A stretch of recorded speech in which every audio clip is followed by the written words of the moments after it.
नमस्कार दोस्तों, आपका हमारे ऑनलाइन लेक्चर सीरीज में एक बार फिर से बहुत बहुत स्वागत है। डेटा स्ट्रक्चर लेक्चर सीरीज में आज हम बात करेंगे टू डायमेंशनल एरे की। इसके प्रीवियस लेक्चर में हमने डिस्कस किया था वन डायमेंशनल एरे रिप्रेजेंटेशन की, प्लस कैसे किसी भी एलिमेंट का एड्रेस फाइंड आउट करना है उसको भी हमने फार्मूले के साथ और कई न्यूमेरिकल के साथ सॉल्व किया था। वो आप हमारे प्रीवियस वीडियो में जाकर दे सकते हैं, जिसका लिंक आपको हमारे आई बटन में भी यहाँ पे मिल जाएगा। तो हम आज मूव करते हैं टू डायमेंशनल एरे साइड। देखते हैं कि टू डायमेंशनल एरे कैसे रिप्रेजेंट होता है, उसमें मेमोरी कैसे एलोकेट होती है, प्लस किसी भी एलिमेंट का पर्टिकुलर एलिमेंट का अगर मेमोरी मुझे एड्रेस फाइंड आउट करना है कि उसका एड्रेस क्या है तो कैसे हम उसको फाइंड आउट करेंगे। तो उसी के बारे में डिटेल देखते हैं। स्टार्ट करते हैं डिफिनीशन से। डिफिनीशन क्या कहता है? An array which has two subscript is known as two dimensional array. It is also known as matrix. अब डिफिनीशन आपको पहले से पता होगा, वैसे फिलहाल मैं यहाँ पे फिर से कवर कर देता हूँ, जिसमें बोला है कि एरे हैज़ टू सबस्क्रिप्ट। जैसा कि हमने one dimensional array time discuss करते टाइम हमने बताया था कि वन डायमेंशनल एरे में कितने सबस्क्रिप्ट थे?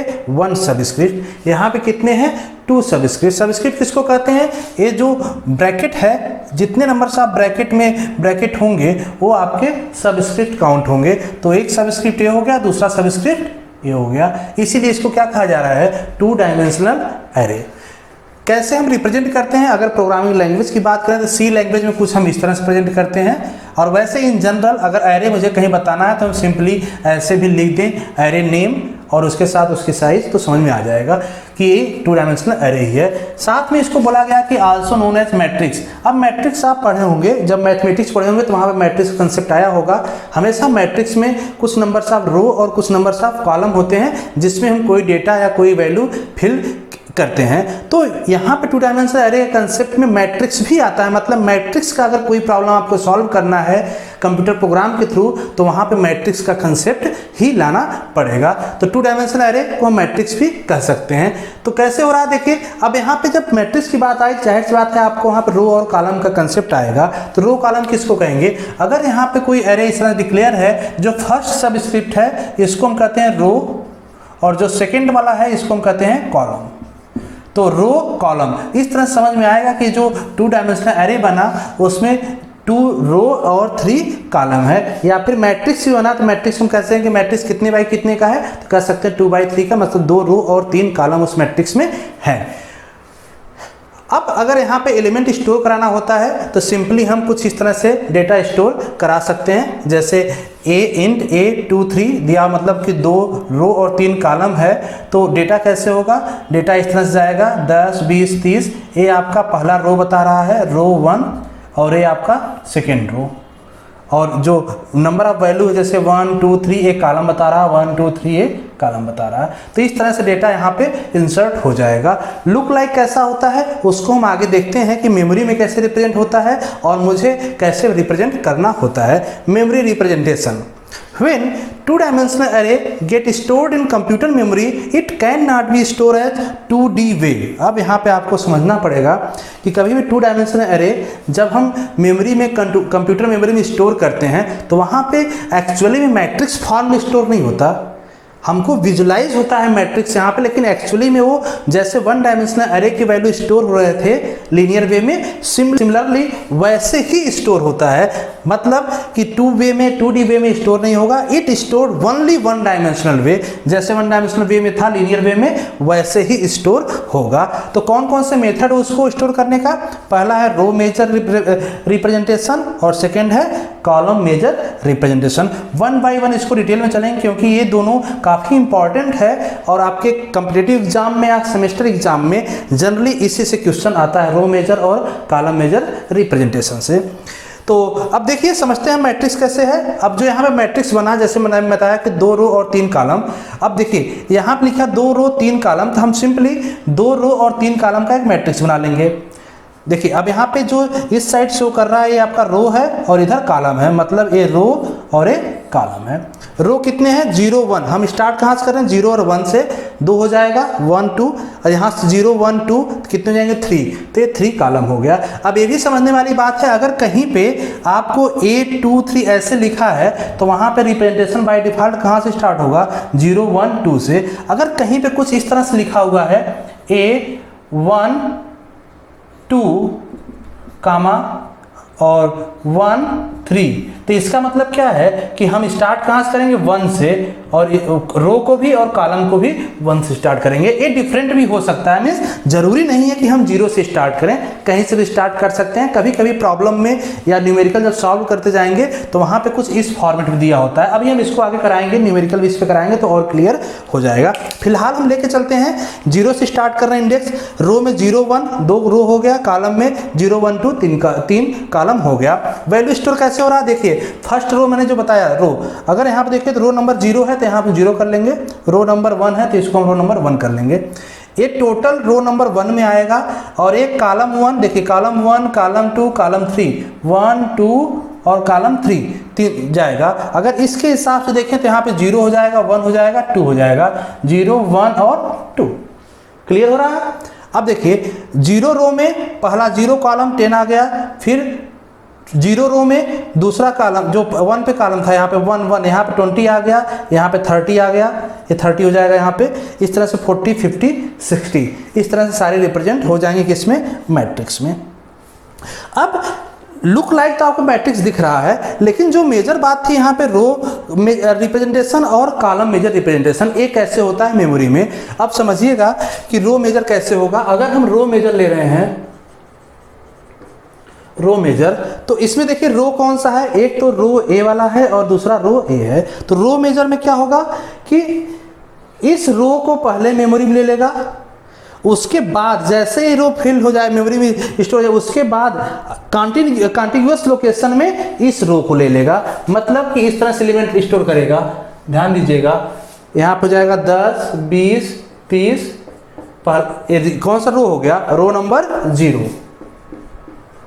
ठीक है, इसके बाद रो नंबर 1 का एलिमेंट उठाएगा 40 50 और 60। ये क्या क्या हो गया, रो नंबर, यहां से यहां रो नंबर 0 हो गया और यहां से यहां रो हो गया 1। ठीक है, क्लियर हुआ होगा। अब इसका अगर लोकेशन समझना चाहें तो लोकेशन भी क्या हो सकता है, आप लोकेशन भी देख लेंगे। यहाँ पे इस लोकेशन को कह सकते हैं, जैसे अरे ए है तो इस लोकेशन कह सकते हैं A 0 0, क्योंकि A 0 रो 0 कॉलम। इसको कह सकते हैं A 0 1 0 रो 1 कॉलम। इसको कह सकते हैं 0 1 2 मतलब 0 रो 2 कॉलम। इसको भी कह सकते हैं A1, यहाँ देखिए रो चेंज हो गया, 1 0 कॉलम, A1 1 A1 2। ठीक है, तो इस तरीके से यहाँ भी ये लोकेशन कर सकते हैं। तो यहाँ पे अगर देखें तो लोकेशन क्या हो गया, ये हो जाएगा A 0 0 A 0 1 A 0 2 A 1 0 A 1 1 A 1 2। ठीक है, इसके पास अब ये वैल्यू आ गया। अगर हम कॉलम रिप्रेजेंटेशन की बात करें तो कॉलम कैसे होता है, देखिए कॉलम कौन सा है, कॉलम 0 1 2 एक कॉलम है तो कॉलम वाइज चलेगा। तो इस तरह से पहले इस कॉलम को लेगा, फिर इस कॉलम को लेगा, फिर इस कॉलम को लेगा। मतलब कि अगर कॉलम रिप्रेजेंटेशन देखें तो कुछ इस तरह से होगा। पहले कौन सा जाएगा, 0 कॉलम। 0 कॉलम में कौन सी वैल्यू है, 10 और 40। ये क्या हो गया, कॉलम 0। ठीक है, इसके बाद सेकेंड आ जाएंगे। सेकेंड में जो यहाँ पे 1 कॉलम है 20 50 हो जाएगा, 20 और 50। ये क्या कौन सा कॉलम है, कॉलम 1। ठीक है, इसी तरह से थर्ड वाला कॉलम जो 2 से रिप्रेजेंट हो रहा है यहाँ पे 30 और 60, 30 और 60 ये हो जाएगा कॉलम 2। ठीक है, तो अब देखिए यहाँ पे हो गया 2/3 का रिप्रेजेंटेशन इजीली हो गया, कॉलम रो मेजर और कॉलम मेजर। तो इस तरीके से हम रिप्रेजेंट करते हैं। एग्जाम में जनरली जब क्वेश्चन आता है तो इस कभी कभी स्पेसिफाई कर दिया जाता है कि मुझे रो मेजर वाले में रिप्रेजेंट करके प्रॉब्लम सॉल्व करना है या फिर कॉलम वाला रिप्रेजेंट करके सॉल्व करना है। तो इस तरह से क्वेश्चन आता है। अब एक और समझते हैं हम एक और तरीके से कि जो जनरली एग्जाम में जैसे क्वेश्चन आता है। अब ध्यान दीजिए, कभी कभी एग्जाम में इस तरीके से आ जाता है कि आप कंफ्यूज हो जाएंगे। जैसे देखिए, अगर एरे इस फॉर्म में दे दिया, इस फॉर्म में दिया मतलब कि A1 2 1 3, इसका मतलब क्या हो गया कि A शो कर रहा है रो को, A शो कर रहा है कॉलम को। लास्ट वाला जो होता है यहाँ पे देखिए, अब ये जो रो है, रो कितने रो हैं यहाँ पे, ये रो का लोअर बाउंड है और ये रो का अपर बाउंड है। ठीक है, इसी तरह ये रो का एक कॉलम का लोअर बाउंड है और एक कॉलम का अपर बाउंड है। जैसे इस वाले में हम क्या था, इस वाले में देखिए, इस वाले में यहाँ पे 2 3 लिखा था तो हम तुरंत फाइंड आउट कर लेते थे कि कितने नंबर ऑफ रो हैं, कितने नंबर ऑफ कॉलम है।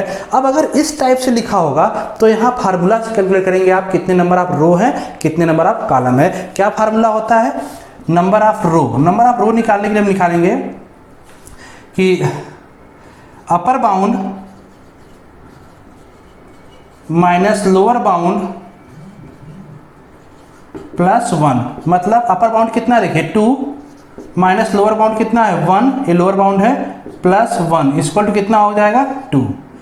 इसी तरह से अगर नंबर ऑफ कॉलम निकाल रहे हैं, पहले हमने नंबर ऑफ रो निकाला था, नंबर ऑफ कॉलम निकालें तो upper bound minus lower bound plus 1 equal to, यहाँ पे अपर बाउंड कितना है 3 minus lower bound 1 plus 1 equal to 3। तो यहाँ से कह सकते हैं कि 2 रो और 3 कॉलम है। एग्जाम्पल के लिए थोड़ा सा और समझिएगा, सपोज अगर कहीं ऐसे लिखा हुआ है, A 2 5 7 12 इस तरह से। अब यहाँ पे समझिए रो कॉलम कैसे निकलेगा, अब वही इसी फॉर्मूले से निकलेगा। देखिए ये हो गया लोअर बाउंड, ये हो गया अपर बाउंड, ये लोअर बाउंड, ये अपर बाउंड, ये शो कर रहा है रो को और यहाँ से यहाँ शो कर रहा है कॉलम को। तब नंबर ऑफ रो निकाल लीजिए, number of row equal to upper bound मतलब 5 minus lower bound 2 plus 1 equal to 4, यहाँ पर जाएगा 4। ऐसे ही नंबर ऑफ अगर कॉलम लेते हैं तो अपर बाउंड कितना है 12 माइनस 7 प्लस 1 मतलब आ जाएगा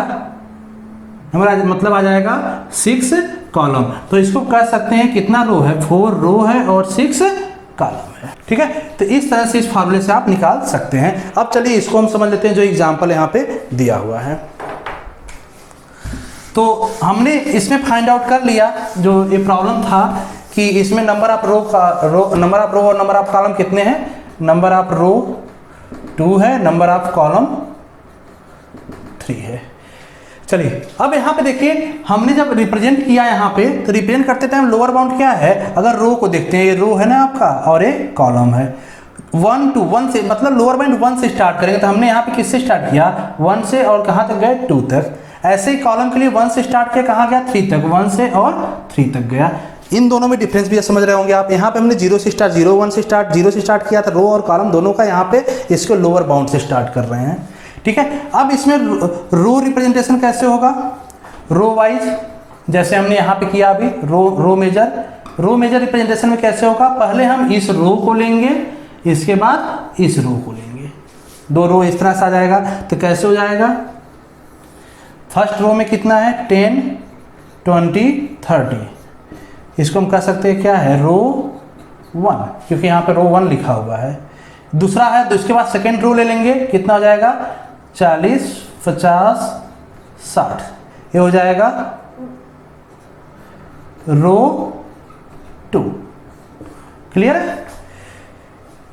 लोकेशन देख लीजिएगा कैसे हम करते हैं, इसको बनाते कैसे हैं। अब देखिए यहाँ पे हम इसको कर सकते हैं ए रो 1 कॉलम 1 1 1, A12 रो 1 कॉलम 2, ये हो जाएगा A13। इसी तरह से A21 A22 A23, इस तरह से हम इसको कर सकते हैं। यहाँ भी कर सकते हैं हम A11 A12 A13 A21 A22 A23, इस तरह से रिप्रेजेंट हो जाएगा। अगर हम कॉलम मेजर में चलें तो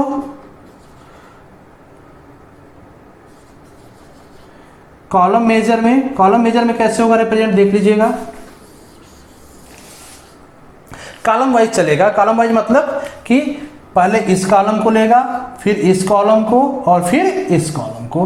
तो पहले इस कॉलम को लोगे तो क्या होगा 10 और 14, तो हो जाएगा कॉलम, कौन सा कॉलम है 1। इसके बाद कॉलम 2 20 50, ये हो जाएगा कॉलम 2।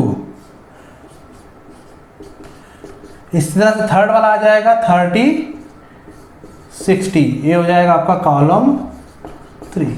कुछ इस तरह से रिप्रेजेंट हो गया।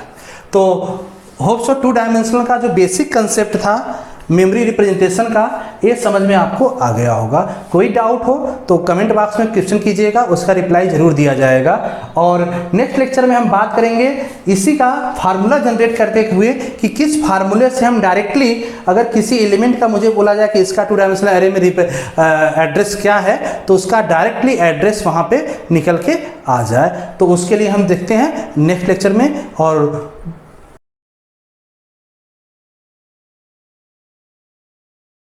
उसके मिलते हैं नेक्स्ट लेक्चर में। Thank you so much.